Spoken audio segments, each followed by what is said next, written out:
14 जनवरी 1761 का वो भयानक दिन मराठों के इतिहास का सबसे विनाशकारी दिन बन के उभरा।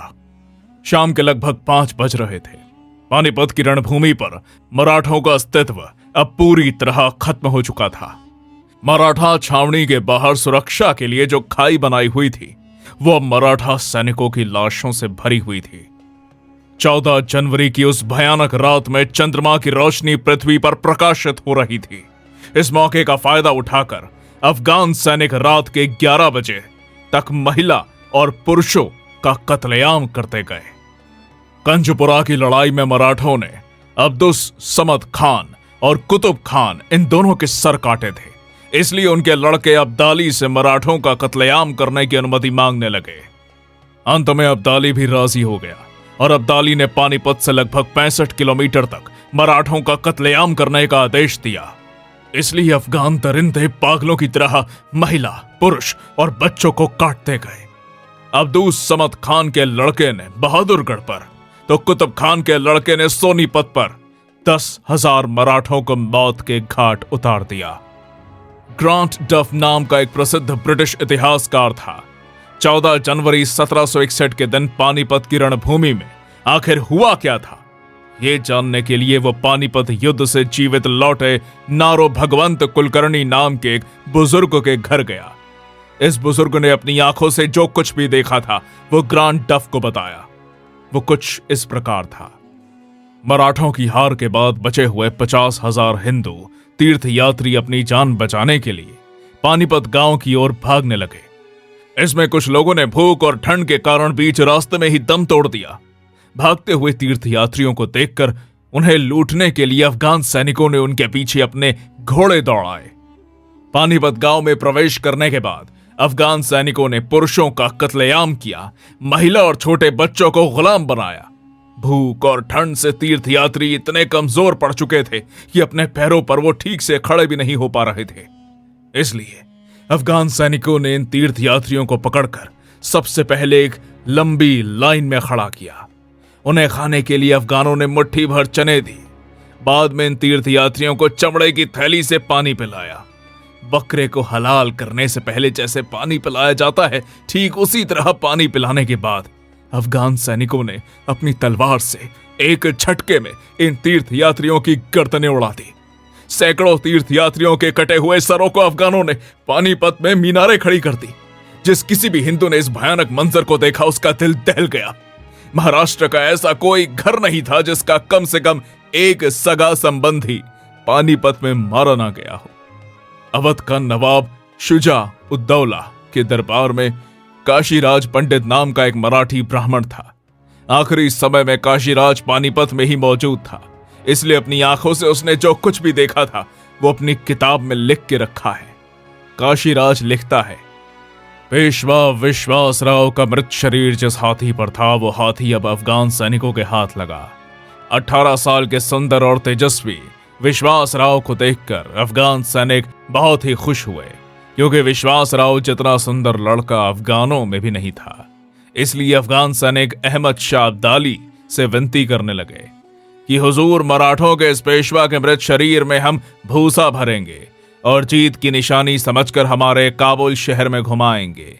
परंतु तभी अवध का नवाब शुजा उद्दौला वहां पर आया और उसने अब्दाली को कुछ पैसे देकर विश्वासराव के प्रेत को अपने कब्जे में ले लिया। बाद में शुजा उद्दौला के आदेश पर उनके वकील काशीराज पंडित की देखरेख में मराठी ब्राह्मणों ने विश्वासराव के प्रेत पर अंतिम संस्कार करके उनकी अस्थियों को प्रयागराज भेज दिया। अब सदाशिव भाव के बारे में काशीराज ने क्या लिखा है वो जानते हैं। अवध का नवाब शुजा उद्दौला पानीपत का युद्ध खत्म होने के बाद दूसरे दिन यानी 15 जनवरी को पानीपत की रणभूमि में अपने सैनिकों के साथ घूम रहा था, इस उम्मीद में कि मराठों के किसी बड़े सरदार की लाश मिल जाए। परंतु रणभूमि में जितनी भी लाशें थी वो सारी रक्त से लथपथ हो चुकी थी। इसलिए लाशों को पहचानने के लिए उनके ऊपर पानी मारा गया। तभी इन लाशों में एक ऐसी लाश मिली जिसका सर नहीं था, केवल धड़ ही मौजूद था, और साथ ही उस लाश के नीचे 7 महंगे मोती मिले। इस महंगे मोती की माला को पहनने वाला कोई बड़ा सरदार ही होगा। ऐसा सोचकर उस लाश को छावनी में लाया गया। जब लाश को ठीक से देखा गया तो वो लाश सदाशिव भाऊ की थी। भाऊ के कमर पर एक निशान था जो पिछले साल दुश्मन के हमले से हुआ था। इस निशानी के कारण भाऊ के करीबी लोगों ने भाऊ की लाश को तुरंत पहचान लिया। इसके बाद सदाशिव भाऊ का कटा हुआ सर एक अफगानी सिपाही के पास मिला। जब उस अफगान सिपाही से पूछा गया कि यह सर तुझे कहां पर मिला, तो वो कहने लगा कि आखिरी समय में सदाशिव पूरी तरह जख्मी हो गया था। उसके शरीर पर जो कीमती पोशाक और मोतियों की माला थी, उसे लूटने के लिए हमने उसका पीछा किया। हमें शक हुआ कि यही सदाशिव होगा, इसलिए हमने उससे पूछा कि क्या तू ही है सदाशिव, पर वो कुछ बोला ही नहीं, इसलिए हमने उसका सर काट दिया। इस प्रकार सदाशिव भाऊ का दर्दनाक अंत हुआ। इसके आगे काशीराज लिखता है, युद्ध में घायल हुए जनकोजी शिंदे को बरखुरदार नाम के एक मुस्लिम सरदार ने कैद कर लिया। इस बरखुरदार खान की इच्छा थी कि मराठों से बड़ी रकम लेकर जनकोजी को जीवित छोड़ देंगे, इसलिए उसने जनकोजी को जीवित रखा। परंतु जैसे ही नजीब खान रोहिल्ला को पता चला कि जख्मी जनकोजी शिंदे और कुछ प्रमुख मराठा सरदारों को बरखुरदार खान ने छुपा के रखा है, तो उसने यह बात जाकर अहमद शाह अब्दाली को बता दी, जिस कारण अब्दाली ने बरखुरदार खान की तलाशी लेने के लिए अपने सैनिकों को भेजा। अपने ऊपर अब्दाली का आता हुआ खतरा देखकर डरे हुए बरखुरदार खान ने अपने सैनिकों के हाथों जनकोजी शिंदे को मारकर एक गड्ढे में दफन कर दिया।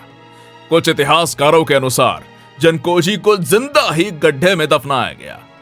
इस तरह रणभूमि में एक और महान योद्धा को अपने प्राणों का बलिदान देना पड़ा। इसके आगे काशीराज लिखता है, मराठों के तोपखाने का प्रमुख इब्राहिम खान गार्दी जख्मी होकर अफगान सैनिकों के हाथ लगा। इब्राहिम खान की तोपों से सबसे ज्यादा मुसलमान मारे गए थे, इसलिए शुजा उद्दौला ने सोचा क्यों ना इस इब्राहिम खान को अपनी सेना में शामिल कर लिया जाए, जिस कारण इब्राहिम खान गार्दी को जीवित रखा गया। मुसलमान होकर इब्राहिम खान गार्दी ने काफिर मराठों का साथ दिया था, इसलिए अफगान सैनिक इब्राहिम खान पर बहुत ज्यादा गुस्सा थे। इसलिए अफगानों ने इब्राहिम खान गार्दी के जख्मों पर जहर लगाकर उसकी हत्या कर दी। हिंदुस्तान पर आक्रमण करने का अब्दाली का असली उद्देश्य हिंदुस्तान का खजाना लूटना था। इस बार भी अब्दाली को बेशुमार खजाना मिला। मराठों के हजारों घोड़े, बैल, 300 हाथी, 3000 ऊंट, 300 तोप, तलवारें, बंदूकें, महंगे बर्तन, सोना चांदी सब मिलाकर अब्दाली को लगभग 5 करोड़ रुपए का खजाना पानीपत में मिला।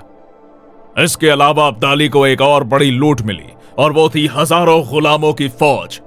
पानीपत में हजारों महिला, पुरुष और बच्चों को अब्दाली ने गुलाम बनाया और उन्हें कैद करके अपने देश अफगानिस्तान ले गया। जब अहमद शाह अब्दाली अफगानिस्तान जाने के लिए सतलज नदी को पार कर रहा था, तब मराठों के समर्थक जस्सा सिंह अहलुवालिया ने सिख सेना को एकत्रित करके अफगानों पर चढ़ाई कर दी और अब्दाली का बहुत सा खजाना लूटकर 2000 से भी ज्यादा महिलाओं को आजाद किया। पानीपत युद्ध में घायल हुए मराठा सैनिक और आम नागरिकों ने अपनी रक्षा के लिए दिल्ली के दक्षिण में जब 250 किलोमीटर का अंतर पार किया, तो वहां पर जाटों का राज्य शुरू हुआ। राजा सूरजमल और उनकी पत्नी रानी किशोरी के आदेश पर भरतपुर के लोगों ने जख्मी मराठों का इलाज किया, उन्हें 2 वक्त का खाना दिया, पहनने के लिए नए कपड़े और मराठा सैनिकों की रहने की व्यवस्था की, जिस कारण बहुत से लोग मौत के मुंह से बच गए। तो बाकी बचे हुए मराठा सैनिक अवध के नवाब शुजा उद्दौला के शरण में चले गए। शुजा ने लगभग 6500 मराठा सैनिकों को कुछ पैसे देकर महाराष्ट्र की तरफ रवाना किया। पानीपत के युद्ध से पहले अफगानों ने 4 बार हिंदुस्तान पर आक्रमण किया था और इन 4 ही बार अफगानों ने उत्तर भारत के पंजाब, दिल्ली और मथुरा के लोगों को इतना भयंकर काटा था कि यमुना नदी को हिंदुओं के रक्त से लाल कर दिया था। तो सोचो, अगर इस बार मराठे पानीपत के तीसरे युद्ध में नहीं उतरते, तो अब्दाली उत्तर भारत के लाखों हिंदुओं को काटकर दिल्ली को अफगानिस्तान की राजधानी बनाता। चलो मानते हैं पानीपत में मराठों की हार हुई, मराठों का नुकसान भी हुआ होगा, पर यहां पर ध्यान देने वाली बात यह है कि अहमद शाह अब्दाली ने भी अपने 40,000 सैनिकों को खो दिया था, जिन्हें मराठों ने रणभूमि में मार डाला था। इतनी बड़ी संख्या में अफगान सैनिकों की मौत से अब्दाली को गहरा सदमा लगा, जिसके बाद वो फिर कभी भी हिंदुस्तान में लौट कर नहीं आया। और हां, पूरे हिंदुस्तान का इतिहास उठाकर देख लेना, जहां जहां तक मुगलों को काट कर मराठे पहुंचे थे, आज उतनी ही भूमि हिंदुस्तान में मौजूद है। ये कभी भूलना मत।